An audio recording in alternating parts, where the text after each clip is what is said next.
မဟာရုပ်ရှင်ရောကိုကောင်းထဲမှာဟာရီကຫນွေလေးအကြောင်းရဲ့ဗိုက်ကြီးကသမီးလေးအကြောင်းပဲစဉ်းစားနေတော့ကြာရီကိုမေ့နေ အင်္ဂဟာကြီးနဲ့များ90စกว่าတယ် ဝေဒနာခံရတော့လေအမေသေစရာအန္တရာယ်ရှိလို့သေရရင်လေဒီအမေပဲဝေသေးဆိုတာလေဘာရင်တန်းရေးစားဟာ တမရိုမီသားစုလေးကအဖေနေရမှာဒီပထွေးကိုမှလက်မခံနိုင်တာပါအဲ့တော့နားလဲပြီးပါ မဟာရုပ်ရှင်ရော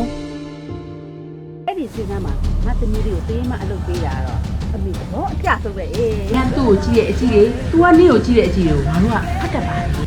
ကိုနိုင်မင်းကြောင့်ဒီကုန်ပိတ်ကကြာတော့မယ် ကျမပကံသူမချစ်တာနဲ့ပဲပကံသားအောင်မချစ်ရတော့ကြလားအသိမသိအင်းမသိ